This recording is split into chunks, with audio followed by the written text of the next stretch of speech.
கர்த்தருடைய வசனத்துக்கு நேராக நம்முடைய கவனங்களை நாம் திருப்பிக் கொள்ளலாம். மார்க் எழுதின சுவிசேஷம் 8ஆம் அதிகாரம் 22 முதல் 25 வரை உள்ள வசனங்களை நான் வாசிக்கிறேன். மார்க் எழுதின சுவிசேஷம் 8ஆம் அதிகாரம் 22 முதல் 25 வரை உள்ள வசனங்கள். பின்பு அவர் பெத்சாய்தா ஊருக்கு வந்தார். அப்பொழுது ஒரு குருடனை அவரிடத்திலே கொண்டு வந்து அவனை தொடும்படி அவரை வேண்டிக் கொண்டார்கள். அவர் குருடனுடைய கையை பிடித்து அவனை கிராமத்துக்கு வெளியே அழைத்து கொண்டு போய் அவன் கண்களில் உமிழ்ந்து அவன் மேல் கைகளை வைத்து, எதையாகிலும் காண்கிறாயா என்று கேட்டார். அவன் ஏறிட்டு பார்த்து, நடக்கிற மனுஷரை மரங்களைப் போல காண்கிறேன் என்றான். பின்பு அவர் மறுபடியும் அவன் கண்களின் மேல் கைகளை வைத்து அவனை ஏறிட்டு பார்க்கும்படி செய்தார். அப்பொழுது அவன் சொஸ்தமடைந்து யாவரையும் தெளிவாய் கண்டான். அன்பின் தெய்வமே, வாசிக்கப்பட்ட இந்த அருமையான வேத பகுதிக்காக ஸ்தோத்திரம். தேவன் இந்த வேத பகுதியை எங்களுக்கு ஆசீர்வதித்து கொடுத்திருக்கிறீர், உமக்கு ஸ்தோத்திரம். இந்த நாளிலும் எங்கள் மத்தியிலே வெளிப்பட போகிற கர்த்தருடைய வார்த்தைகளுக்காக நன்றி சொல்லுகிறோம். எங்களை ஆசீர்வதிக்க போகிற வசனத்துக்காக நன்றி சொல்லுகிறோம். எங்க வாழ்க்கையிலே பல மாற்றங்களை கொண்டு வரப்போகிற இந்த வேத வசனத்துக்காக நாங்கள் நன்றி சொல்லுகிறோம். நீர் என்ன தீர்மானத்தோடு நோக்கத்தோடு இந்த வார்த்தைகளை பேசுகிறீரோ அந்த வார்த்தைகள் வந்திருக்கிற ஒவ்வொருவருக்கும் பிரயோஜனமாக இருக்கட்டும். மாம்ச எண்ணங்களையும் சுய கிரியைகளையும் இந்த இடத்தை விட்டு அப்புறப்படுத்தும். பரிசுத்த ஆவியானவர் பேசும். இவர்கள் கேட்கும்படிக்கு பரிசுத்த ஆவியானுடைய காதுகளை திறந்தருளும். இந்த செய்தியை வெப்சைட் மூலமாக பார்க்கிற ஒவ்வொரு பிள்ளைகளையும் ஆசீர்வதிப்பீராக. ஆண்டவரே, அவர்களுக்கும் இந்த ஆசீர்வாதங்கள் குறைவில்லாமல் போய் சேரட்டும். இந்த வேத வசனம் அவருடைய வாழ்க்கையில பெரிய பலனை கொண்டு வரட்டும். ஆசீர்வதி. இயேசு கிறிஸ்துவின் நாமத்தில் ஜெபிக்கிறோம் பிதாவே, ஆமென். அல்லேலூயா.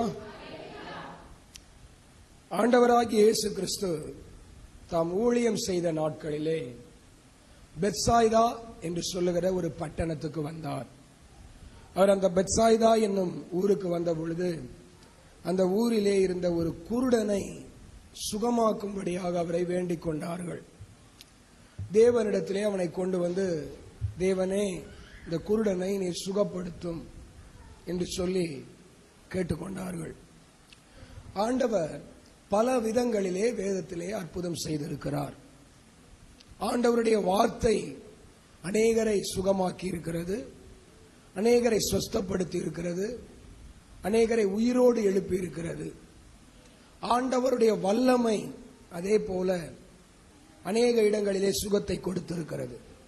ஒரு சிலரை ஆண்டவர் தொட்டு சுகப்படுத்தி இருக்கிறார். ஆனால் இந்த குருடனுக்கு ஆண்டவர் செய்த அற்புதம் முற்றிலும் வித்தியாசமானது. பர்திமேயு என்கிற குருடன் ஆண்டவரை நோக்கி, தாவீதின் குமாரனே, எனக்கு மனமிறங்கும் மனமிறங்கும் என்று ஜெபித்த பொழுது ஆண்டவர், உனக்கு நான் என்ன செய்யணும்னு கேட்டார். அவன் சொன்ன, ஆண்டவர் என் கண்களை சுகமாக்கும். உடனே உன் விசுவாசத்தின்படி உனக்காக கடவுதுன்னாரு. பர்திமேயு சுகமாகிவிட்டான். அவனுக்கு தேவன் ஒரு கிரியையும் செய்யவில்லை. ஒரு வார்த்தை சொன்னார், உன் விசுவாசத்தின்படி நடக்கட்டும். உடனே அவன் சுகமாகிவிட்டான். அந்த குருடனுடைய கண்களை தேவன் அப்படி திறந்தார். ஆனா இந்த பெத்சாய்தா பட்டணத்தில் இருந்த குருடனுக்கு ஆண்டவர் செய்த அற்புதம் முற்றிலும் வித்தியாசமானதாக இருக்கிறது. அவரிடத்திலே கொண்டு வந்தார்கள். இவனுடைய கண்களை திறக்க வேண்டும் என்று கேட்டுக்கொண்டார்கள். தேவன் அவனை ஊருக்கு வெளிப்புறமாய் அழைத்துக் கொண்டு போனார். முதலாவதாக அவர் ஊருக்குள்ளே அற்புதம் செய்யவில்லை, ஊரை விட்டு வெளியே கொண்டு போனார். அவனுடைய கண்களிலே உமிழ்ந்து, வேதம் சொல்கிறது, அவன் கண்களில் உமிழ்ந்து அவன் மேல் கைகளை வைத்து, எதையாகிலும் காண்கிறாயா என்று கேட்டார். உமிழ்நீரை, தன் வாயில் இருந்த உமிழ்நீரை, எச்சிலை அவனுடைய கண்களிலே வைத்து, கைகளை வைத்து, நீ எதையாகிலும் காண்கிறாயா என்று கேட்டார். அவன் ஏறிட்டு பார்த்தான். நடக்கிற மனுஷரை மரங்களைப் போல காண்கிறேன் ஆண்டவரே என்று சொன்னான். மறுபடியும் இயேசு கிறிஸ்து அவன் மேல் கைகளை வைத்து, இப்பொழுது அவர் அவனை ஏறிட்டு பார்க்கும்படி செய்கிறார். அல்லேலூயா. நீங்க 25ஆம் வசனத்தை கவனித்து வாசிப்பீர்களானால், மறுபடியும் அவன் கண்களின் மேல் கைகளை வைத்து அவனை ஏறிட்டு பார்க்கும்படி இயேசு செய்தார். முதலாவது அவனே ஏறிட்டு பார்த்தான். 24ஆம் வசனத்தை கவனித்து பார்க்கும் பொழுது, அவன் ஏறிட்டு பார்த்து என்று எழுதப்பட்டிருக்கிறது. அவன் ஏறிட்டு பார்த்தான். இப்படி கீழே குனிஞ்சிருந்தவன் ஏறிட்டு பார்த்தான். 25வது வசனத்தில் இயேசு மறுபடியும் கைகளை வைத்து அவனை ஏறிட்டு பார்க்கும்படி செய்தார். அவனை பார்க்க வச்சார் ஆண்டவர். அவனை ஏறிட்டு பார்க்கும்படி செய்தார். அப்பொழுது அவன் சொஸ்தம் அடைந்து யாவரையும் தெளிவாய் கண்டான். அல்லேலூயா. இவனாக ஒரு காரியத்தை காணுகிறான், எதையும் தெளிவாக காண முடியவில்லை. ஆனால் தேவன் இவனை ஏறிட்டு பார்க்கும்படி செய்கிறார். தேவனே பார்க்கும்படி செய்கிறார். தேவனே அந்த திசையை நோக்கி அவனுடைய கழுத்தை திருப்புகிறார். இப்பொழுது அவன் எல்லாவற்றையும் தெளிவாய் காணுகிறான். அல்லேலூயா. நீங்க விசுவாசிங்க. நம்முடைய சுய முயற்சியிலே நாம் இந்த உலக காரியங்களை கையாளும் பொழுது அவைகள் எதுவும் நமக்கு தெளிவாய் கையிலே வந்து சேருகிறதில்லை. ஆனால் ஆண்டவர் நம்மை நடத்தும் பொழுது, ஆண்டவர் நம்மை ஏறிட்டு பார்க்கும்படி செய்யும் பொழுது, நம்முடைய கண்களுக்கு மறைவாயிருக்கிற ஆசீர்வாதங்கள் கூட தெளிவாய் தெரிந்தது. ஆமென். நீங்க எல்லாரும் அறிவீர்கள், கர்த்தருடைய மனுஷனாகிய ஆபிரகாம் மோரேப் என்னும் மலையின் மேல் தன் குமாரனாகிய ஈசாக்கை பலி செலுத்த அழைத்துக் கொண்டு போன பொழுது, அவன் பிள்ளையாண்டானாகிய ஈசாக்கை கத்தி எடுத்து ஓங்கி குத்த ஓங்கும் பொழுது தேவன் சொல்லுவார், பிள்ளையாண்டான் மேல் உன் கையை போடாதே, அவனை சாகடிக்காத. உடனே அவன் கையை கீழே இறக்கிட்டு உடனே ஆண்டவர் அவனை ஒரு பக்கம் பார்க்க சொல்லுவார். அவன் பார்த்த பொழுது முட்புதருக்குள்ளே சிக்கி இருக்கிற ஒரு ஆட்டை கண்டு அதை எடுத்து தன் குமாரனுக்காக பலி செலுத்தினான் என்று சொல்லி வேதத்தில் எழுதப்பட்டது. ஆண்டவர் பார்க்கும்படி செய்த பொழுது அதுவரை தெரியாத அந்த ஆடு அவருடைய கண்களுக்கு தெரிந்தது. அல்லேலூயா. நீங்க விசுவாசிங்க. தேவன் நம்மை நடத்தும் பொழுது, தேவன் நமக்கு ஒரு சில காரியங்களை காட்டும் பொழுது, தேவன் நம்மை அந்த காரியத்துக்குள்ளே நடத்தும் பொழுது அதுவரை வெளிப்படாத ஆசீர்வாதங்கள் நிச்சயமாய் வெளிப்படும். ஆகார் என்னும் பெண்மணியை குறித்து கூட நீங்கள் வேதத்தில் அறிந்திருப்பீர்கள். அவள் சூருக்கு போகிற வனாந்தரத்திலே ஓடி போகும் பொழுது ஆண்டவர் சொல்லுவார், ஆகாரே நீ எங்கே இருந்து வருகிறாய்? அவர் தன்னுடைய காரியங்களை அறிவித்த பொழுது அவர் சொல்லுவார், நீ பயப்படாதே, நீ போய் உன் எஜமான்டியிலே அடங்கி இரு. அல்லேலூயா. பைபிள் சொல்லுது, அங்கே அவள் சுரக்கும் நீரூற்றை கண்டாள். ஆமென். தேவன் சுரக்கும் நீரூற்றை உருவாக்கினார் என்று எழுதப்படவில்லை. என்ன எழுதியிருக்கு? சுரக்கும் நீரூற்றை கண்டாள். அப்ப அங்கதான் இருந்துச்சு அந்த நீரூற்று. ஆனா அது வரைக்கும் அவ கண்ணுக்கு அது தெரியல. ஆனா தேவன் பேசின பிற்பாடு, தேவனுடைய செயல் வந்த பிற்பாடு இங்கே அவள் தெளிவாய் அந்த ஆசீர்வாதத்தை காணுகிறார்.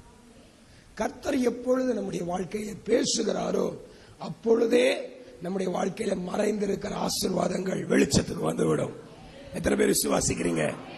தேவன் இன்றைக்கு உங்களோடு பேசிக் கொண்டிருக்கிறார். உங்க வாழ்க்கையில மறைந்திருக்கிற காரியங்கள், உங்க வாழ்க்கையில புலப்படாமல் இருக்கிற காரியங்கள், உங்க கண்களுக்கு வெளியே தெரியாத வழிகள் தேவன் இன்றைக்கு உங்க கண்களுக்கு முன்பாக கொண்டு வர வல்லவராக இருக்கிறார். ஆமென். தேவன் பேசும் பொழுது அது நம்முடைய வாழ்க்கையிலே நடக்கும். கர்த்தருடைய சத்தத்துக்கு அப்படி ஒரு பெரிய மகிமை உண்டு. ஆமென். எத்தனை பேர் விசுவாசிக்கிறீங்க? இன்னைக்கு கர்த்தர் என்னோடு பேச போகிறார். கர்த்தர் உங்களோடு பேச போகிறார். உங்க வாழ்க்கையில் இருக்கிற மறைந்திருக்கிற காரியங்களை தேவன் வெளியே கொண்டு வர வல்லவராய் இருக்கிறார். ஆமென்.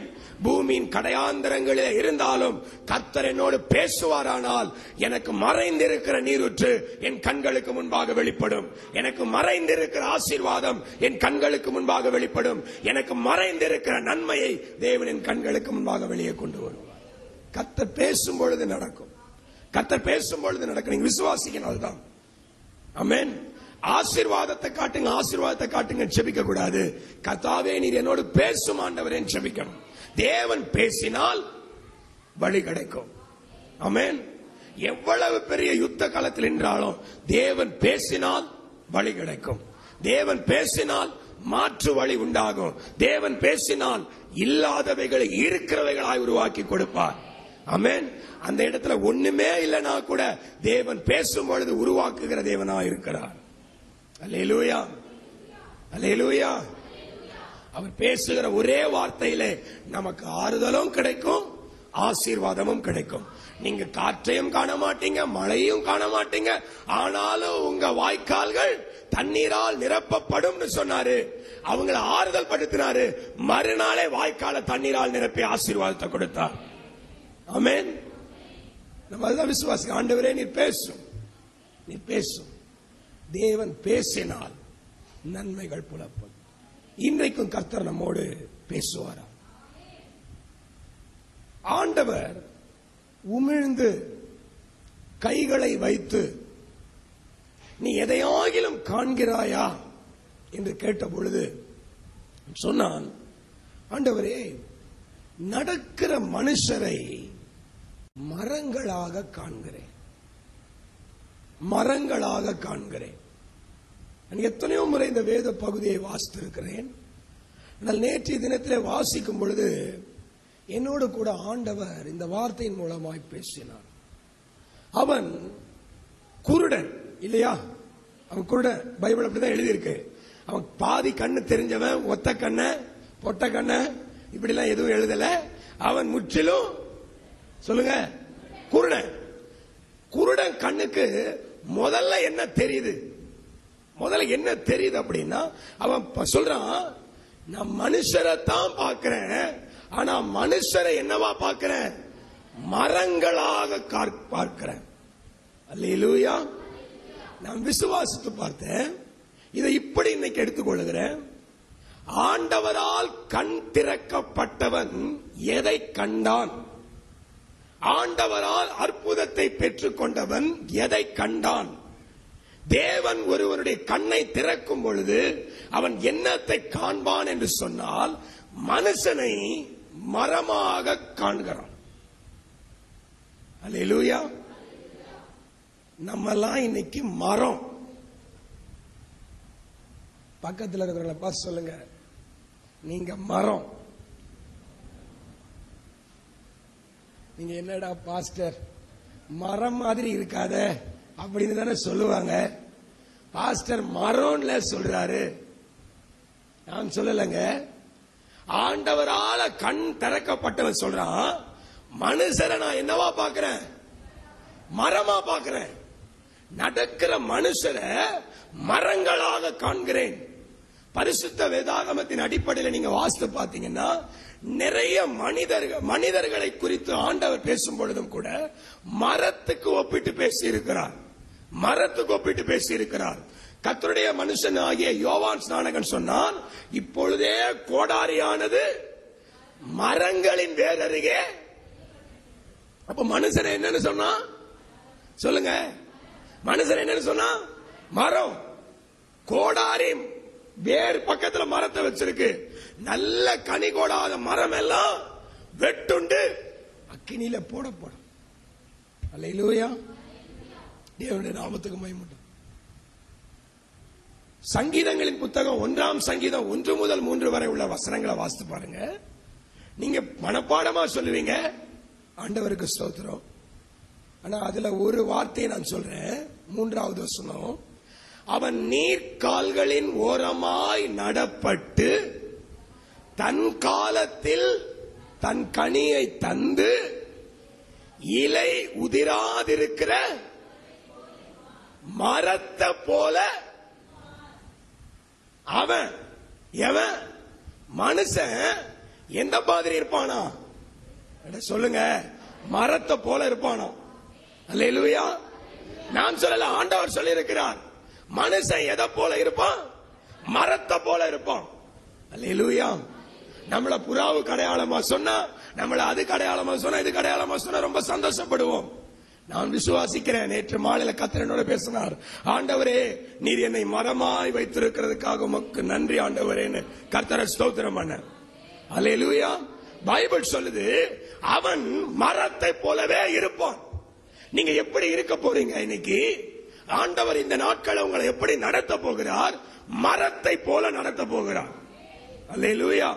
மரத்தை போல நடத்த போகிறார். ஒரு மரத்தை போல இருப்பீர்கள். மரத்தை போலவே இருப்பான். பைபிள் தெளிவா சொல்லு, மரத்தை போலவே இருப்பான். மனுஷன் எப்படி இருப்பான்? ஆண்டவருக்கு பயந்து நடக்கிற மனுஷன் எப்படி இருப்பான்? கர்த்தருடைய வேதத்தை வாசிக்கிற மனுஷன் எப்படி இருப்பான்? துன்மார்க்கரின் ஆலோசனை கேட்காதவன் எப்படி இருப்பான்? பாவிகளுடைய வழியில நிக்காதவன் எப்படி இருப்பான்? பரியாசக்காரன் உட்காரும் இடத்துல உட்காராதவன் எப்படி இருப்பான்? வேதமே இரவும் பகலுமாய் தியானித்துக் கொண்டிருக்கிற மனுஷன் எப்படி இருப்பான்? மரம் மாதிரி இருப்பான். அல்லேலூயா. வித்தியாசமா இருக்கு. பரிசுத்தவான் எப்படி இருப்பான்? எப்படி இருப்பான்? அல்லேலூயா. பைபிள்ல நம்மளை பத்தி 7 மரங்களுக்கு அடையாளமாய் சொல்லப்பட்டிருக்கு. நான் வாசித்து பார்த்தேன். 7 மரங்களுக்கு அடையாளமா கர்த்தர் நம்மளை சொல்லி வச்சிருக்கிறார். ஆனா 7ஐயும் பத்தி இன்னைக்கு பேச முடியாது. நான் சொன்ன, ஆண்டவரே, எனக்கு 3 மரம் கொடுத்தீங்கன்னாலே 1.5 மணி நேரம் ஆயிரும். 7 மரத்தை என்னால பேச முடியாது.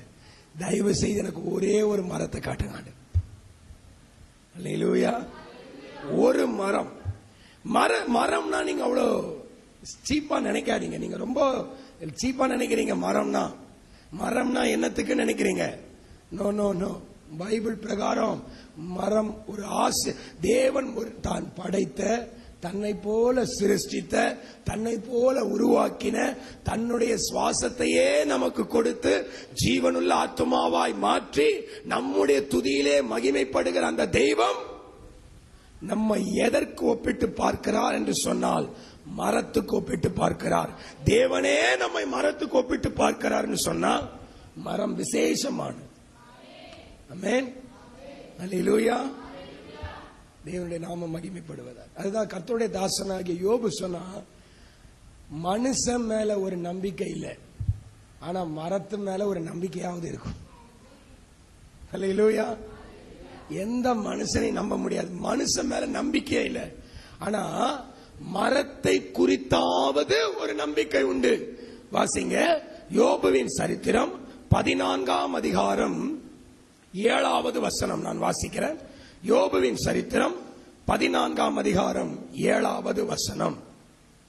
ஒரு மரத்தை குறித்தாவது நம்பிக்கை உண்டு. அல்லேலூயா.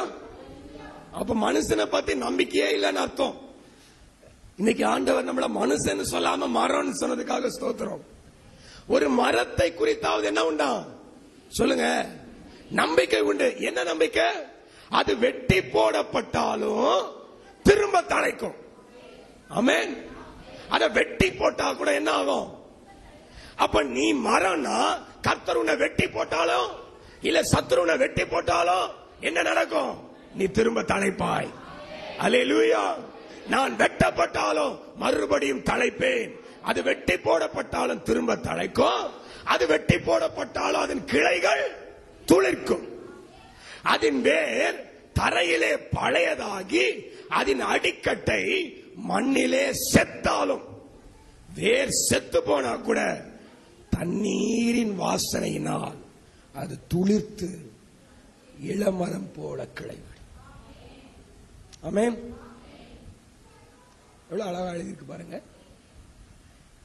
வெட்டப்பட்ட மரத்துக்கு தண்ணி கூட வேண்டாம், தண்ணியோட வாசனை போதும். ஆமென். இன்றைக்கு வெட்டப்பட்டது போல ஆசீர்வாதங்கள் பறிக்கப்பட்டு, சொந்தங்களால் புறக்கணிக்கப்பட்டு, வெட்டப்பட்ட மரத்தை போல நீங்க வந்திருக்கீங்கன்னா, நான் சொல்றேன், உங்களுக்கு தண்ணி கூட வேணாம், ஜீவ தண்ணீராம் இயேசு கிறிஸ்துவின் வாசனை போதும் தேவன் உன் வாழ்க்கை துளிர்த்து விட செய்து விடுவார். அல்லேலூயா. நீங்க விசுவாசிங்க, கிறிஸ்துவின் வாசனை போதும். ஆமென், ஆமென். இயேசு இங்க இறங்கி வந்திருக்கிறார். நாங்கள் எல்லாம் முகர்ந்து கொண்டிருக்கிறோம். தேவனை அறியாதவன் வந்திருந்தாலும் சரி, இந்த வாசனை வெட்டப்பட்டிருக்கிற அவன் வாழ்க்கையை மறுபடியும் துளிர்த்து விட செய்துவிடும். தண்ணீரின் வாசனை போதும், தண்ணீரின் வாசனை போதும். வேதம் தெளிவாக சொல்லுகிறது. இதான் மரத்தை குறித்து வைத்திருக்கிற ஒரு நம்பிக்கை. இந்த மரத்துக்கு என்ன அப்படின்னா, அது தண்ணீரின் வாசனையிலே கூட துளிர்த்து தழைத்து செழித்து வளர ஆரம்பித்து. அல்லேலூயா. ஆமென், ஆமென். நான் வெட்டப்பட்டாலும் தழைப்பேன், எனக்குள்ள இளங்கிளைகள் துளிர்க்கும், எனக்கு தண்ணீரின் வாசனையிலே மறுபடியும் இளம் மரமாய் தேவன் என்னை வளர பண்ணுவார். அதுதான் சங்கீதக்காரன் சொன்னா, நான் விழுந்தாலும் மறுபடி எழுந்திருப்பேன். அல்லேலூயா. நான் விழுந்தாலும் எழுந்திருப்பேன். மீகா தீர்க்கதரிசி சொன்னாரு, நான் விழுந்தாலும் எழுந்திருப்பேன். நான் இருளிலே உட்கார்ந்தா கர்த்தர் எனக்கு வெளிச்சமாயிருப்பார். நான் இருளிலே உட்கார்ந்திருந்தாலும் கர்த்தர் எனக்கு வெளிச்சமாயிருப்பார். ஆமென். எல்லா பக்தியோட விசுவாசிப்ப, ஆண்டவரே நீர் எங்களை மரத்தை போல வைத்திருக்கிறதுக்காக ஸ்தோத்திரம். ஆமென். இந்த மனுஷன் கண் திறக்கப்பட்டவன் மனிதனை மரங்களாய் கண்டது போல இன்றைக்கு தேவன் உங்களுடைய கண்களை திறப்பாரானால் நீங்கள் உங்களை மரங்களாய் பார்ப்பீர்கள். உங்கள் கண் திறக்கப்படாதவரை அது உங்களுக்கு புலப்படாது. இன்னைக்கு பரிசுத்த ஆவியானவர் அவருடைய அற்புதங்களை காணும்படிக்கு, அவருடைய வல்லமைகளை காணும்படிக்கு, அவருடைய அதிசயத்தை நாம் காணும்படிக்கு நம் ஒவ்வொருடைய கண்களையும், குருடாயிருக்கிற ஒவ்வொருடைய கண்களையும் திறப்பாராக. இன்றைக்கு நாம் ஒவ்வொருவரும் கர்த்தருடைய பார்வையிலே மரங்களாய், இலை உதிராதிருக்கிற மரங்களாய் வெளிப்படுவோமா. அல்லேலூயா. நம்மை குறித்து பல மரங்களை குறித்து எழுதப்பட்டிருந்தாலும் பரிசுத்த வேதாகமத்திலே நம்மை ஒலிவ மரத்துக்கு ஒப்பிட்டு வேதம் சொல்லி இருக்கிறது. இந்த செய்தியின் தலைப்பாய் நான் எடுத்துக் கொள்கிறேன், ஒலிவ மரம், ஆலிவ் ட்ரீ, ஒலிவ மரம். ஆமென், அல்லேலூயா. வாசிங்க, எரேமியா தீர்க்கதரிசியின் புத்தகம் 11ஆம் அதிகாரம் 16வது வசனம். எரேமியா தீர்க்கதரிசியின் புத்தகம் 11ஆம் அதிகாரம் 16வது வசனம். நல்ல கனி உண்டாயிருக்கிற நேர்த்தியும் பச்சையுமான ஒலிவ மரம் என்னும் பேரை கர்த்தர் உனக்கு இட்டார். ஆமென். நமக்கு என்ன பேர் வச்சிருக்கிறாரு? பிரதர், இங்க இருக்கிற ஒவ்வொருத்தருக்கும் அம்மா அப்பா ஒரு பேர் வச்சிருக்கலாம். உங்க அம்மா அப்பா ஒரு பேர் உங்களுக்கு வச்சிருக்கலாம். என்னென்ன பேரோ வச்சிருப்பாங்க, ராமு, சுப்பு, மணி, என்னென்னவோ வச்சிருக்கலாம். ஆனா ஆண்டவர் இன்னைக்கு நமக்கு ஒரு பேர் வைக்கிறாராம். வசனம் சொல்லுது, நல்ல கனி உண்டாகி இருக்கிற நேர்த்தியும் பச்சையுமான ஒலிவ மரம் என்னும் பேரை கர்த்தர் உனக்கு வைத்திருக்கிறார். ஆமென், ஹல்லேலூயா. ஒலிவ மரம், ஒலிவ மரம் என்னும் பெயரை கர்த்தர் நமக்கு வைத்திருக்கிறார். அல்லேலூயா. கர்த்தருடைய நாமத்துக்கு மகிமை உண்டாவதாக. ஒலிவ மரம் என்னும் பெயரை கர்த்தர் நமக்கு வைத்திருக்கிறார். தேவனுடைய நாமம் மகிமைப்படுவது. அந்த ஒலிவ மரம் எப்படிப்பட்ட மரம்? இந்த வசனமே அதை விளக்கி சொல்லுகிறது. நல்ல கனி உண்டாகி இருக்கிற நேர்த்தியான பச்சையான ஒலிவ மரம். ஆமென். நல்ல கனிகள் உண்டாகி இருக்கிற, பாருங்க, ஒலிவ மரம் எப்படிப்பட்ட மரம் அப்படின்னு சொன்னா, நிறைய கனிகளால் நிறைந்த மரம். ஏன் ஆண்டவர் உங்களுக்கு எனக்கு ஒலிவ மரம் அப்படின்ற பேரை வச்சிருக்கிறாருன்னா, ஏதோ வெறுமையின் வாழ்க்கை வாழ தேவன் நமக்கு அந்த பெயரை வைக்கவில்லை. கனி உள்ள வாழ்க்கை வாழ அந்த பெயரை வச்சிருக்கிறார். அல்லேலூயா, அல்லேலூயா. ஒலிவ மரம்ன்ற பேர் அதுக்கு தான் உனக்கு கொடுத்திருக்கிறார். தண்டத்துக்காக கொடுக்கல, தண்டமா கொடுக்கல. ஏன் உன்னை ஒலிவ மரம் சொன்னாரு? ஒலிவ மரம் அழகுக்காக இல்ல. இன்னைக்கு நிறைய பேர் என்ன நினைக்கிறாங்க, கிறிஸ்தவ ஜீவியம் அழகுக்காக. நல்லா அப்படி ஜெபம் பண்ணி அப்படி ஊன்னு ஆர்ப்பாட்டம் காமிச்சு அப்படி பெரிய வல்லம் இருக்கிற மாதிரி அழகு. நான் எப்படி ஆசீர்வாதமா இருக்கேன் தெரியுமா? அழகுக்காக கர்த்தர் ஒலிவ மரமா வைக்கல. இரண்டாவது, இடத்தை அடைக்கிறதுக்காக உன்னை ஒலிவ மரம்னு தேவன் வைக்கல. அல்லேலூயா. இன்னைக்கு நிறைய பேர் சர்ச்சுக்கு வர்றாங்க, அவங்க சீட்ல உட்கார்றாங்க, எழுந்திருச்சு போறாங்க. இடத்தை அடைக்கிறதுக்கு உன்னை தேவன் ஒலிவ மரம்னு சொல்லல. இடத்தை அடைக்கிறதுக்கு தேவனுக்கு அவசியமும் இல்லை. விசுவாசிக்கிறீங்களா? அல்லேலூயா. இடத்தை அடைக்கிறதுக்கு இல்ல. இன்னைக்கு நிறைய அப்படிதான் ஆகி போச்சு. இடத்தை அடைச்சுக்கிட்டு கனியே இல்லை ஆவிக்குரிய ஜீவியத்தில். ஆனா வசனம் சொல்லுது, ஒலிவ மரம்னா நல்ல கனி உண்டாகி இருக்கணும். அல்லேலூயா. தயவு செய்து செய்தியை கவனிங்க. நீங்க உங்க கவனத்தை வேற எங்கேயும் திருப்பாதீங்க. நான் தாழ்மையா சொல்றேன், நீங்க செய்தியை கவனிங்க. கர்த்தர் இன்னைக்கு நம்ம சபையோடு முகமுகமா பேசிக் கொண்டிருக்கிறார். அல்லேலூயா. நல்ல பக்தியோடு விசுவாசிக்கிற ஆண்டவரே, நல்ல கனி கொடுக்கிற மரமாய், ஒலிவ மரமாய் நீர் என்னை தேவ சமூகத்திலே வைப்பீராக. ஆமென். ஆண்டவரே, ஏதோ இடத்தை அடைக்கிற ஒரு மரமா, ஏதோ இந்த ஓட்டேரியில ஒரு இடத்தை அடைக்கணுன்ற சபையா இது இருக்கக்கூடாது. இடத்தை சர்ச்சுக்குள்ள இடத்தை அடைக்கிற ஒரு மனுஷனா நான் இருக்கக்கூடாது.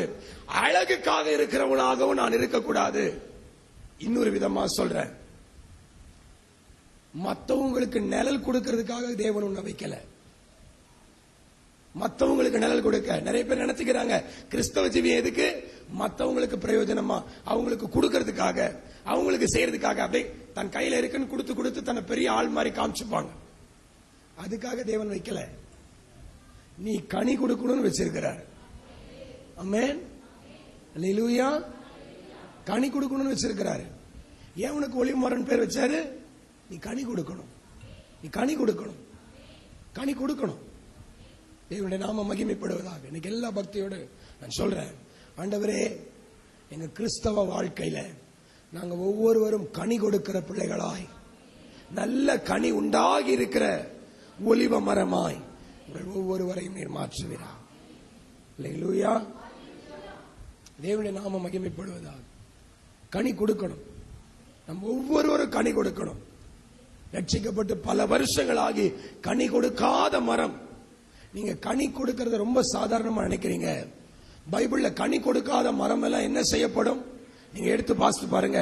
லூக்கா எழுதின சுவிசேஷம் 13ஆம் அதிகாரம் 7வது வசனம் அங்க எழுதப்பட்டிருக்கிறது. எடுத்து வாசிங்க. லூக்கா 13:7. சீக்கிரம் வாசிப்போம். அப்பொழுது அவர் தோட்டக்காரரை நோக்கி, 3 வருஷமா பார்க்கிறேன் இந்த மரத்துல, பார்த்தா இது ஒரு கனி கூட கொடுக்கல, ஒன்றையும் காணவில்லை, அதை வெட்டி போடு. அல்லேலூயா. அது என்ன செய்ய? அது என்ன செய்ய? நீ கனியே கொடுக்கலனா தேவன் என்ன செய்வாரு? இந்த இடத்தை விட்டு வெட்டி போட்டுருவாரு. வெட்டி தூக்கி போட்டுருவாரு. நீங்க கனி கொடுக்கிறது சாதாரணமா நினைக்காதீங்க. தேவ சமூகத்தில் தேவன் வச்சிருக்க மாட்டாரு. ஏதோ வாழ்ந்துகிட்டு இருக்கிறோன்றது வாழ்க்கை இல்ல. கிறிஸ்தவ வாழ்க்கை கனி கொடுக்கிற வாழ்க்கை. அல்லேலூயா. நம்ம இந்த வசனத்தை நானும் அநேக நாட்களை ரொம்ப கவனமா கவனிக்காம இருந்தேன். ஆனா நேற்று தேவன் என்ன கவனிக்க சொன்னார். நான் கவனிச்சேன். நல்ல வாஸ்து பழகிட்டதுனால இந்த வசனத்தினுடைய மகிமை தெரியாம போச்சு. நல்ல கனி கொடாத மரம் எல்லாம் வெட்டப்படும். இன்னுமா வெட்டப்படும். ஆனா நேற்று உன்னிப்பா கவனிச்ச பொழுதுதான் இயேசுவே சொன்னாரு, இதுல ஒரு கனி கூட இல்ல, இது என்ன பண்ணு? வெட்டி போட்டுருவாரு. கனி இல்லையா? ஒரு சிலர் 3 வருஷமா பாத்துக்கிட்டு இருக்கிறாரு, 7 வருஷமா பாத்துக்கிட்டு இருக்கிறாரு, 10 வருஷமா பாத்துக்கிட்டு இருக்கிறாரு. கனி இல்லையா? என்ன செய்? வெட்டி போடு. கனி கொடுக்காத மரம் வெட்டி போடப்படும். மத்தேயு எழுதின சுவிசேஷம் 21ஆம் அதிகாரம் 19வது வசனத்தை வாசித்து பாருங்க. அங்கே கனி கொடாத மரத்தை குறித்து எழுதப்பட்டிருக்கிறது. மத்தேயு 21:19வது வசனம்.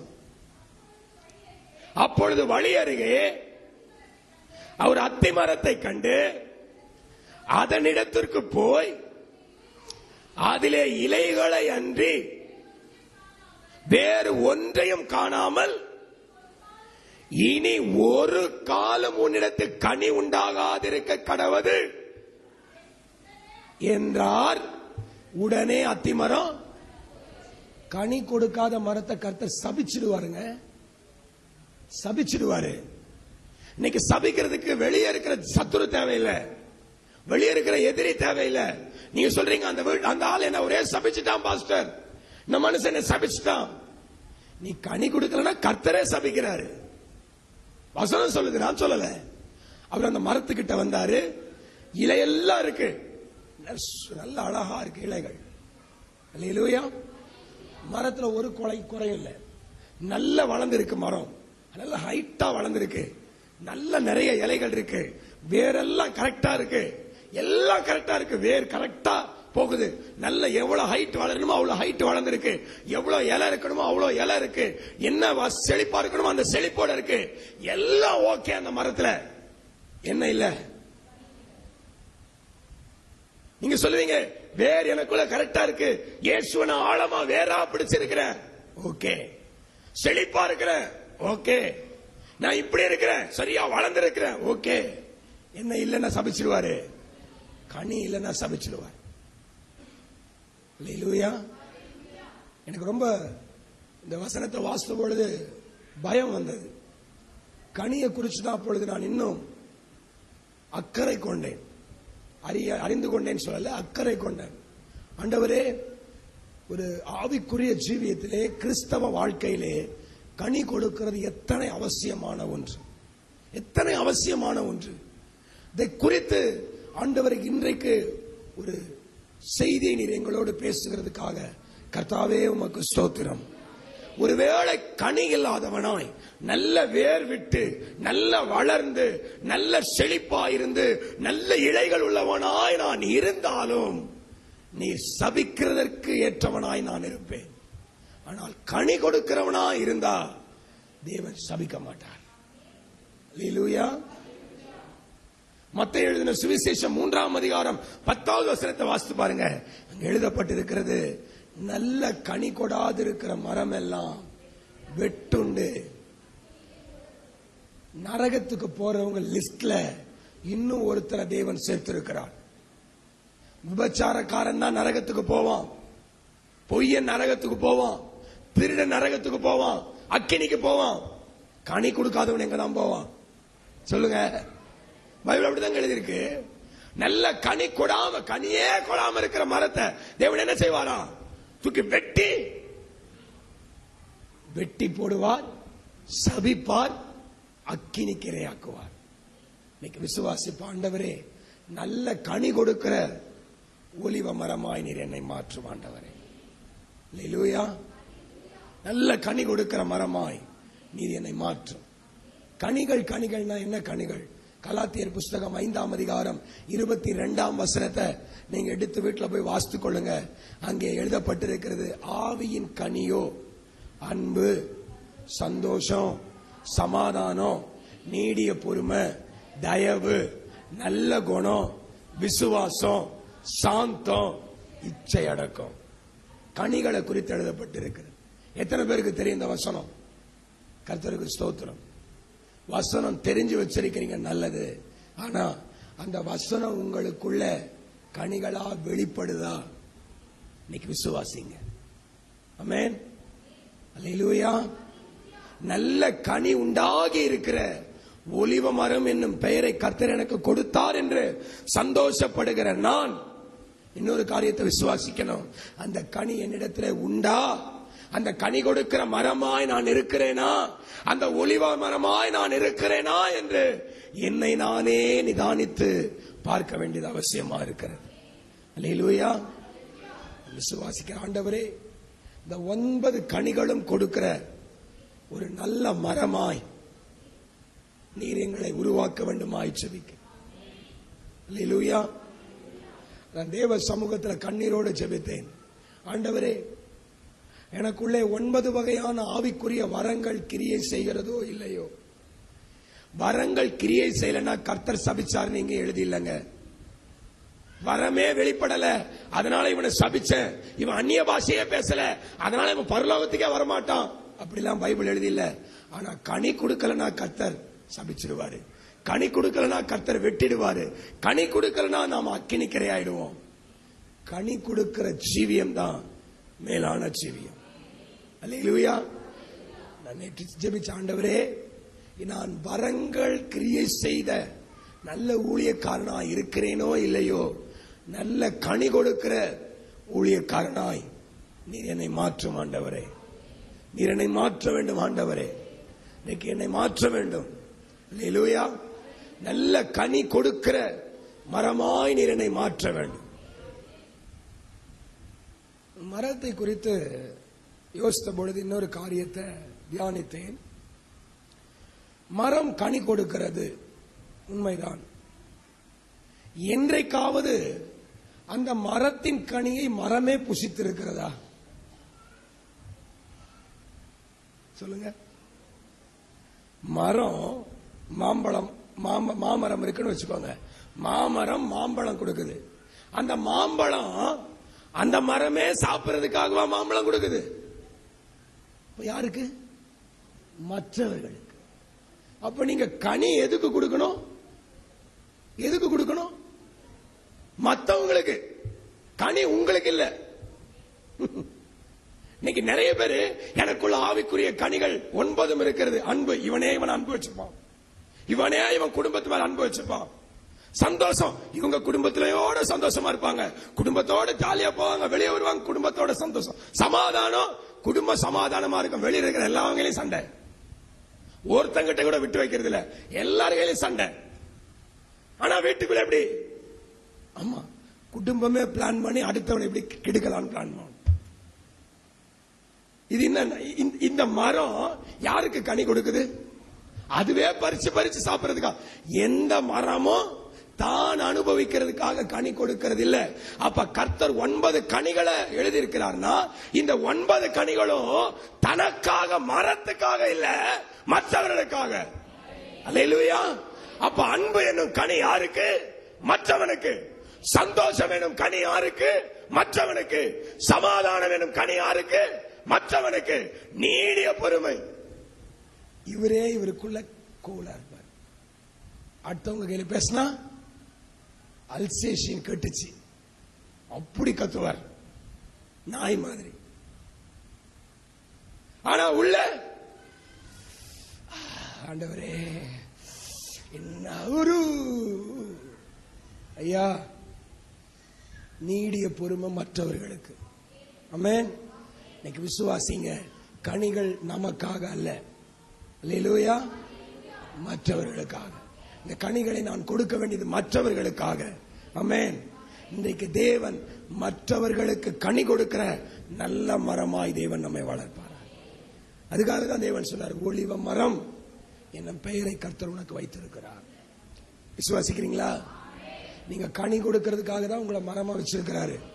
ஆமென். இன்னையில இருந்து இடத்தை அடைக்கிற மரமா நான் இருக்க மாட்டேன். எத்தனை பேர் சொல்றீங்க? இன்னையில இருந்து அழகு மரமா, சோ மரமா இருக்க மாட்டேன். ஆமென். இன்னையில இருந்து நான் சும்மா பார்வைக்காக இருக்கிற மரமா இருக்க மாட்டேன். ஒரு சில மரம் பார்வைக்காகவே இருக்கும், பார்வைக்காக, உன்னை இடத்தை அடைக்கிறதுக்காக, உன்னை அழகுக்காக. ஆனா ஆண்டவர் அப்படிலாம் நம்மள சொல்லல, நம்மள ஒலிவ மரம்னு சொன்னார். ஏன் சொன்னாரு? கனி கொடுக்கும். அல்லேலூயா. ஆமென், ஆமென். வேற எவனாவது சோமரமா இருந்தா இருந்துட்டு போட்டோம், ஸ்தோத்திரம். ஆனா உன்னை என்னையும் கர்த்தர் ஒலிவ மரமா தான் வச்சிருக்கிறாரு.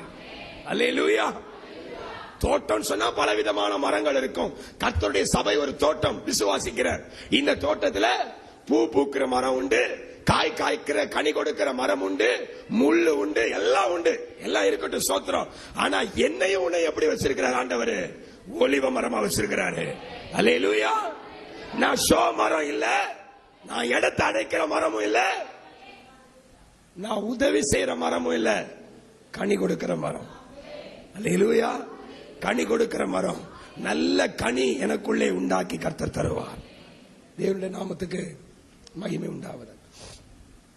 இந்த ஒலிவ மரத்தை குறித்து நான் தியானித்த வேளையிலே, இந்த ஒலிவ மரத்துக்கு இருக்கிற 3 விசேஷமான காரியங்களை குறித்து இன்னைக்கு உங்களோட பேச போறேன். கனியை பத்தி பேசுறது நான் சொல்லல. இந்த ஒலிவ மரம்னா 3 விசேஷமான காரியங்கள் உண்டு. முதலாவதாக இந்த ஒலிவ மரம் எப்படிப்பட்ட மரம்? ஓசியாவின் புஸ்தகம் 14ஆம் அதிகாரம் 6வது வசனம். ஓசியா 14:6. அதன் கிளைகள் ஓங்கி படரும். நல்ல கவனிங்க. அவன் அலங்காரம் ஒலிவ மரத்தினுடைய அலங்காரத்தை போலவும் அவனுடைய வாசனை லீபனோனுடைய வாசனையை போலவும் இருக்கும். ஆமென். அல்லேலூயா. நீங்க மானை போல. ஆமெனா? என்ன சொல்லவே மாட்டீங்க? மானானது நீரோடைகளை வாஞ்சித்து கதறுவது போல அப்படின்னா மானை போல அர்த்தம். நீங்க மானை போல, தேனை போல, பனையை போல. இதெல்லாம் பைபிள்ல இருக்கு. அல்லேலூயா, அல்லேலூயா. தேவனுடைய நாமத்துக்கு. நீதிமான் பனையை போல, அதுவும் பைபிள்ல இருக்கு. 92ஆம் சங்கீதத்தை எடுத்து வாசித்துக்கோங்க வீட்டுல போய். நீதிமான் பனையை போல செழிப்பான். பனைன்னா அதுவும் ஒரு மரம், பனை மரம். தேவனுக்கு ஸ்தோத்திரம். இப்ப ஒலிவ மரத்தை பத்தி கவனிப்போம். இந்த ஒலிவ மரத்துக்கு தேவன் ஒரு அலங்காரத்தை வச்சிருக்கிறார். வசனம் சொல்லுது, அவன் அலங்காரம் ஒலிவ மரத்தினுடைய அலங்காரத்தை போலவும் அவனுடைய வாசனை லீபனோனுடைய வாசனை போலவும் இருக்கும். ஆமென். நான் இந்த ஆராதனை ஆரம்பிக்கும் பொழுதே சொன்னேன், உங்க எல்லாருக்கும் ஆண்டவர் ஒரு நல்ல வாசனையை வச்சிருக்கிறார். ஆமென். நீங்க கண்டதையும் எடுத்து பூச்சி அடிச்சுக்க வேண்டிய அவசியம் இல்லை. தேவன் உங்களுக்கு நல்ல வாசனையை வச்சிருக்கிறார். ஆமென். அல்லேலூயா. கர்த்தருடைய நாமத்துக்கு மகிமை உண்டாவதாக. வசனம் சொல்வது, கர்த்தர் உனக்கு இயல்பாவே லீபனோன் வாசனையை வச்சிருக்கிறார். அல்லேலூயா. ஆமென். தேவன் சொல்லுகிற வாழ்க்கை வாழ்ந்து பாருங்க, உங்க வாழ்க்கை வாசனையா இருக்கும். ஆமென். வாழ்க்கை ரொம்ப வாசனையா இருக்கும். அல்லேலூயா. இந்த வாசனையை போட்டா ஒருத்தனும் வரமாட்டான் கிட்ட. எவ்வளோ வாசனை நெடி தாங்க முடியலன்னுவான். ஆனா தேவன் சொல்ற வாசனையை வாழ்ந்தா உலகத்தில் இருக்கிற மூலையில் இருக்கிற எல்லா மனிதர்களும் நம்மை தேடி வரும்படி கர்த்தர் நமக்கு கிருபை பாராட்டு. அல்லேலூயா. தேவன் நமக்கு ஒரு அலங்காரத்தை கொடுத்திருக்கிறார். அவன் அலங்காரம் ஒலிவ மரத்தினுடைய அலங்காரத்தை போலவும். ஆமென். இன்னைக்கு கர்த்தர் உங்களை அலங்கரிக்கிறார். விசுவாசிக்கிறீங்களா? தேவன் உங்களை அலங்கரிக்கிறார். தேவன் உங்களுக்கு ஒரு அலங்காரத்தை கொடுத்திருக்கிறார். அல்லேலூயா. தேவன் ஒலிவ மரத்துக்கு இருக்கிற ஸ்பெஷல் என்னங்க? ஏன் ஒலிவ மரம் என்னும் பெயரை தேவன் கொடுத்தார்? சத்திய வேதம் சொல்லுகிறது, உனக்கு ஒரு அலங்காரமான வாழ்க்கையை கொடுக்க, உனக்கு ஒரு அலங்காரமான வாழ்க்கையை கொடுக்க. இந்த உலகத்தில் இருக்கிற மற்றவர்களை போல நீ அல்ல. தேவன் உனக்கும் எனக்கும் ஒரு அலங்காரத்தை வைத்திருக்கிறார். ஆமென். அதுதான் சங்கீதக்காரன் சொன்னா, பரிசுத்த அலங்காரத்துடனே கர்த்தரை தொழுது கொள்ளுங்கள். பரிசுத்த அலங்காரத்துடனே. அப்ப உனக்கும் எனக்கும் தேவன் ஒரு அலங்காரத்தை வைத்திருக்கிறார். எல்லாருக்கும் தெரியும், தன் தகப்பனை விட்டு தூர தேசத்துக்கு போய் தன் ஆஸ்திகளை எல்லாம் செலவழித்து மறுபடியும் மனம் திரும்பி வந்த இந்த இளைய குமாரனுக்கு ஒரு அலங்காரம் கொடுக்கப்பட்டது. ஆமென். ஒரு அலங்காரம் கொடுக்கப்பட்டது. அவன் வரும்பொழுது அழுக்கு வஸ்திரம் தரித்தவனாய் வந்தான். அவனுடைய தகப்பன் அவனுக்கு வெண்மையான வஸ்திரத்தை கொடுத்தார். ஆமென். அழுக்கு வஸ்திரம் தரித்தவனாய் வந்தான். அவனுடைய தகப்பன் அவனுக்கு புது வஸ்திரங்களை கொடுத்தார். இன்றைக்கு நம்முடைய ரட்சகராகிய தேவன் ஒவ்வொரு நாளும் நம்முடைய ரட்சிப்பின் வஸ்திரத்தை வெண்மையாக்கி கொண்டே இருக்கிறார். அவருடைய பரிசுத்த ரத்தத்தினாலே கழுவி, எந்த அழுக்குகள் வந்தாலும் அவருடைய ரத்தம் நம்மை கழுவி கழுவி கழுவி பரிசுத்தவான்களாய் கர்த்தருடைய சன்னிதானத்தில் நிறுத்துகிறது. அல்லேலூயா. அழுக்கு வஸ்திரம் தரித்தவனாய் யோசுவா கர்த்தருடைய சன்னிதானத்திலே போய் நிற்கிறான். சாத்தான் அவனை குற்றப்படுத்துகிறான். தேவன் சொன்னார், அவனை குற்றப்படுத்த உனக்கு அதிகாரம் இல்லை என்று சொல்லி தேவன் அவனை கடிந்து கொண்டார். அவனுக்கு மாற்று வஸ்திரத்தை தேவன் கொடுத்தார். உனக்கும் எனக்கும் தேவன் அழுக்கு வஸ்திரத்தோடு வந்தாலும் மனம் திரும்பி ஆண்டவரை நோக்கி பார்த்தா நல்ல வெண் வஸ்திரத்தை உடுத்துகிறார். அல்லேலூயா.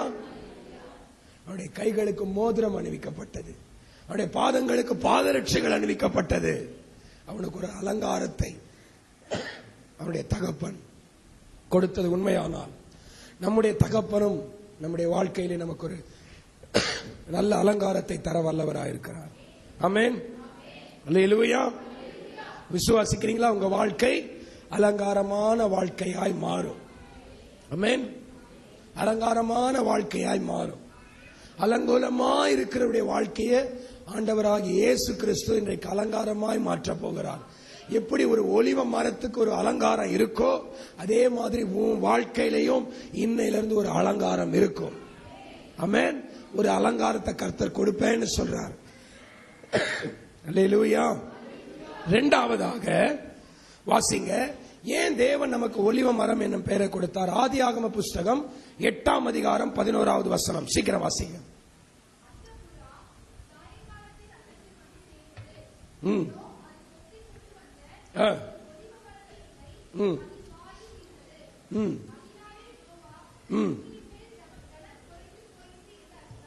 அல்லேலூயா. கர்த்தருடைய நாமத்துக்கு மகிமை உண்டாவதாக. தேவனாகிய கர்த்தர் இந்த பூமியை படைத்தார். வானத்தையும் பூமியையும் அதன் சர்வ சேனைகளை உண்டாக்கினார். மனுஷனை உண்டாக்கினார். மனுஷர்கள் ஏராளமாய் பெருகினார்கள். பாவம் பெருகினது. தேவன் இந்த உலகத்தை அழிக்க வேண்டும் என்று தீர்மானித்தார். ஜலத்தின் மூலமாக இந்த பூமியை தேவன் அழித்தார். அப்படி தேவன் அழித்த பொழுது நோவாவும் நோவாவோடு கூட சேர்ந்து அவருடைய குடும்பத்தார் 8 பேரும் காப்பாற்றப்பட்டார்கள். பல நாட்களாக இந்த பூமியிலே வெள்ளம் இருக்கிறது. நோவா இப்பொழுது இந்த பூமி காய்ந்து போய்விட்டதா இல்லையா? அவன் அநேக நாட்களாய் இந்த பேழைக்குள்ளே இருக்கிறான். இப்பொழுது அவனுக்கு இந்த பூமியிலே ஜலம் வற்றி போய்விட்டதா இல்லையா அப்படின்னு ஒரு பெரிய குழப்பம். நாம் எங்க இருக்கிறோம்? இந்த பூமியில இருக்கிற தண்ணீர் எல்லாம் வடிஞ்சு போயிருச்சா, இன்னும் அப்படியே தான் இருக்கா? இதை அறிந்து கொள்ள அவன் முதலாவது ஒரு காகத்தை வெளியே விடுகிறான். அப்புறம் புறாவை வெளியே விடுகிறான். வேதம் சொல்லுகிறது, இந்த புறா சாயங்காலத்திலே அவனிடத்திலே வந்து சேர்ந்தது. இதோ அது கொத்தி கொண்டு வந்த ஒலிவ மரத்தின் இலை அதன் வாயில் இருந்தது. அல்லேலூயா. அதனாலே நோவா ஜலம் பூமியின் மேல் குறைந்து போயிற்று என்று எல்லாம் கவனிங்க. பேழைக்குள்ள இருக்கிறோம். இந்த உலகத்தில் இருக்கிற எல்லாமே அழிந்து போய்விட்டது. எல்லாம் அழிஞ்சு போச்சு. இப்பொழுது இந்த உலகத்திலே தான் வாழ முடியுமா முடியாதா? ஜலம் இருக்கிறதா வற்றி போயிருச்சா? நம்மள ஆண்டவர் வெளியே கொண்டு வருவாரா கொண்டு வர மாட்டாரா? இப்படி பலவிதமான கேள்விகள் நோவாவுக்குள்ள. இப்ப இத்தனை கேள்விகளுக்கும் சிம்பிளா ஒலிவ மரம் ஒரு பதில் கொடுத்துருச்சு. அல்லேலூயா. நான் வாஸ்து பார்த்தேன். அப்போதைக்கு நோவாவோட எதிர்காலமே புறாவோட வாயில இருந்த இலை தான். அவன் பார்த்தான், ஒலிவ மரம் இலை இருக்கு, இலை இருக்கு. அவன் சொல்றான், அதனாலே, எதனால? ஒலிவ மரத்தின் இலையினாலே நோவா பூமியின் மேல் ஜலம் குறைந்து போயிற்று என்று அறிந்தான். அது அப்படின்னா என்ன அர்த்தம்னா, ஒலிவ மரம் ஒரு அடையாளம், ப்ரூஃப். நோவாவுக்கு ஜலம் குறைஞ்சிருச்சுன்றதுக்கு அடையாளம் ஒலிவ மரம், ஒலிவ மரத்தின் இலை. அதை வச்சுதான் அவன் அறிந்து கொண்டானோ, ஓகே ஜலம் குறைந்து விட்டது, ஜலம் பூமியின் மேல் குறைந்து விட்டது. எல்லா மரங்களும் அழிந்தாலும் ஒலிவ மரம் நிற்கிறது, ஒலிவ மரத்தில் இலை இருக்கிறது. அல்லேலூயா, அல்லேலூயா. நான் எதை சாப்பிட்டு வாழ்வேனோ வாழ மாட்டேனோ, எனக்காக ஒரு ஒலிவ பழம் காத்து கொண்டிருக்கிறது, அதை சாப்பிட்டு வாழ்ந்து விடுவேன். அல்லேலூயா. ஒலிவ பழம் சாப்பிடலாம், தெரியுங்களா உங்களுக்கு? தேவனுக்கு ஸ்தோத்திரம். ஒலிவ எண்ணெய் எடுத்து தலையில பூசிக்கலாம், தெரியுமா உங்களுக்கு? அபிஷேக தைலத்துல தேவன் ஒலிவ எண்ணெயை தான் வச்சிருக்கிறார். யாத்திராகமம் 30ஆம் அதிகாரத்தை வீட்டுல போய் வாசித்து பாருங்க, அதுல எழுதப்பட்டிருக்கிற தேவனுக்கு மகிமை உண்டாகட்டும். அப்ப நோவாவுக்கு தான் பூமியில வாழ்ந்து விடலாம், இந்த பேழையோடு நம்ம வாழ்க்கை முடிந்து விடாது என்பதற்கு ஒரு அடையாளமாய் இருந்தது ஒலிவ மரத்தின் இலை. அப்ப நான் இன்னைக்கு சொல்றேன், ஏன் ஆண்டவர் உங்களுக்கு எனக்கு ஒலிவ மரம் பேர் வச்சிருக்காருன்னா, நம்ம தான் அடையாளம். இயேசுக்கு அடையாளம் நம்ம தான். அல்லேலூயா. நம்ம இயேசுக்கு அடையாளம். கிறிஸ்துவுக்கு அடையாளம் நாம. நீங்க விசுவாசிங்க, உங்க வாழ்க்கையை தேவன் கிறிஸ்துவுக்கு அடையாளமா வச்சிருக்கிறாரு. அல்லேலூயா. இயேசு இருக்கிறார். எப்படி தெரியும்? மேல இருந்து மறுபடியும் அவரை கீழே கொண்டு வந்து மனுஷகுமாரனா பாடுபட வச்சு சிலுவையில் அடிச்சதும் தெரியணுமா? இல்ல, நீயும் நானும் வாழ்ற வாழ்க்கையில தெரியும் இயேசு இருக்கிறார்னு. நம்ம இந்த உலகத்துக்கு அடையாளமா இருக்கிறோம்.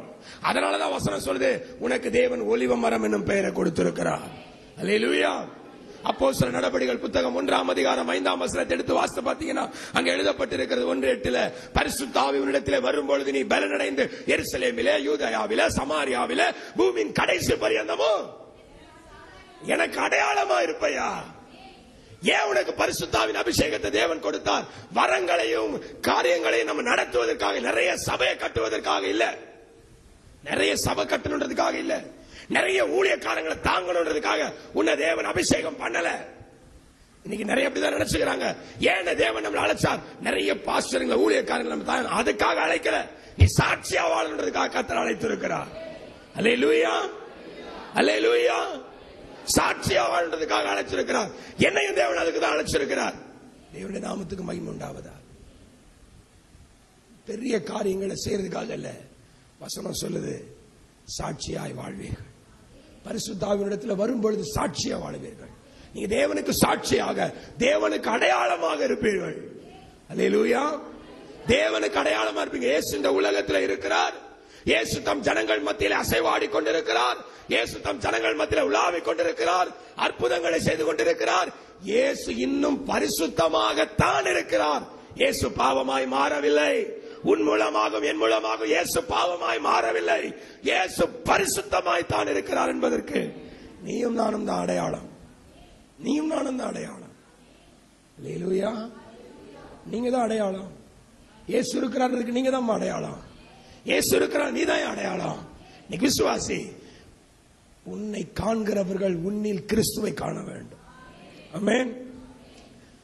நான் அடிக்கடி தியானித்து பார்ப்பேன். நம்ம வாழ்க்கை எக்ஸாம்பிள் வாழ்க்கை, எக்ஸாம்பிள் லைஃப் தான் கிறிஸ்டியானிட்டி லைஃப்.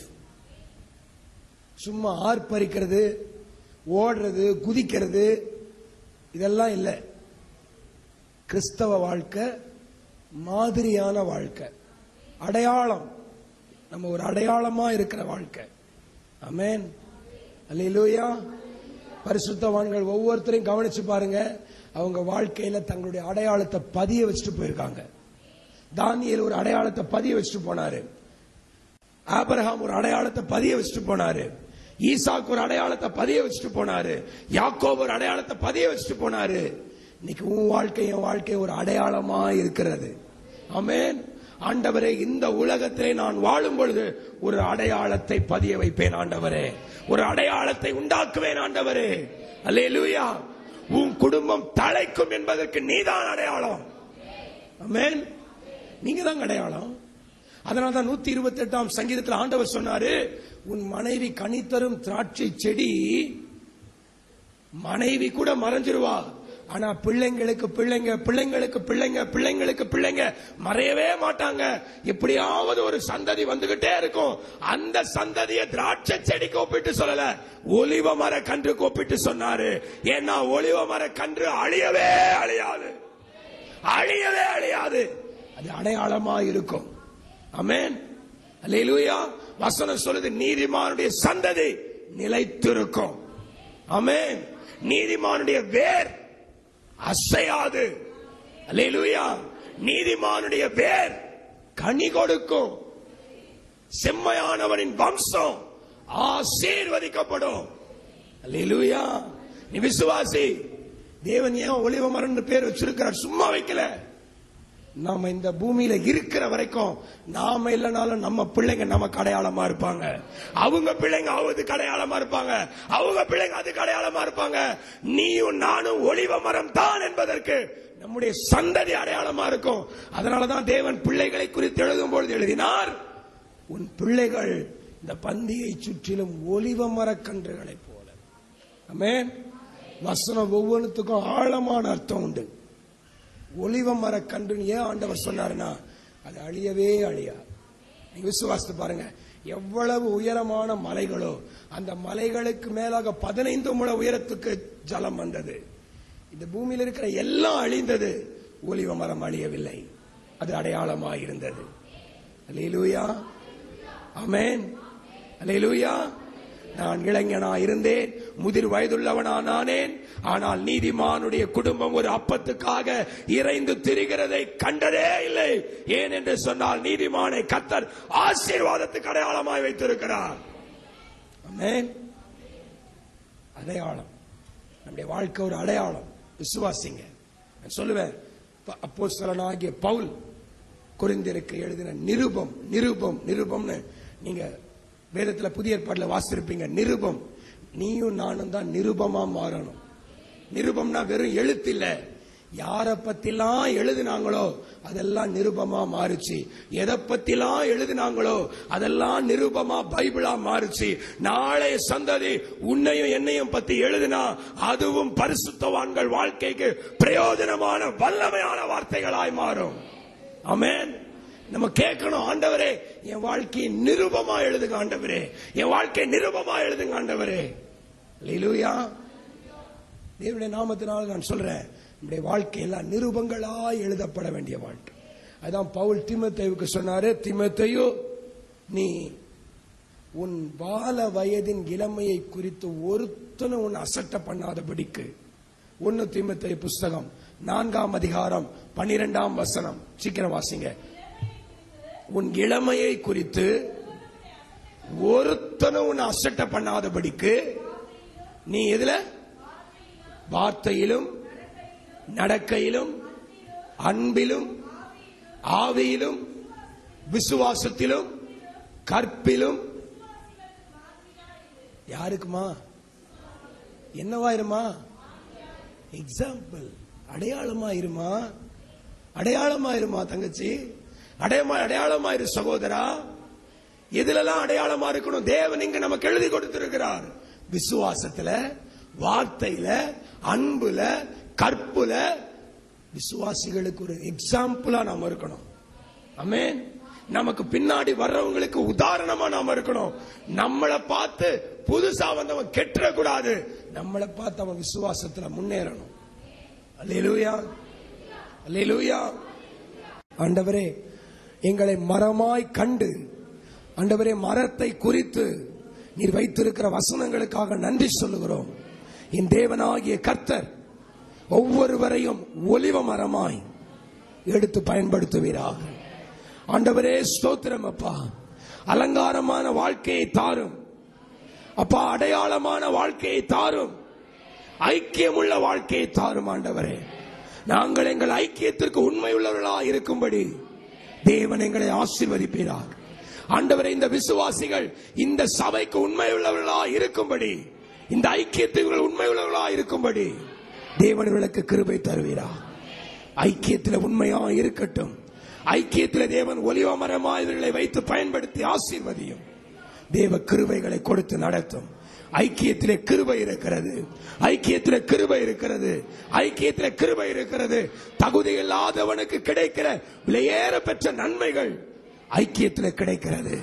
தேவன் நன்மைகளினால் அலங்கரித்து ஆசீர்வதித்து நடத்தும், கிருபைகளை வெளிப்படுத்தும். இயேசு கிறிஸ்துவின் வல்லமையுள்ள நாமத்தில் ஜெபிக்கிறோம் எங்கள் நல்ல பிதாவே, ஆமென். என் ஆத்துமாவே கர்த்தரை ஸ்தோத்திரி, என் முழுமே அவர் பரிசுத்த நாமத்தை ஸ்தோத்திரி. என் ஆத்துமாவே கர்த்தரை ஸ்தோத்திரி, கர்த்தர் செய்த சகல உபகாரங்களையும் மறவாதே. ஆமென். Praise the Lord. கர்த்தர் உங்களை ஆசீர்வதிப்பார். Praise the Lord.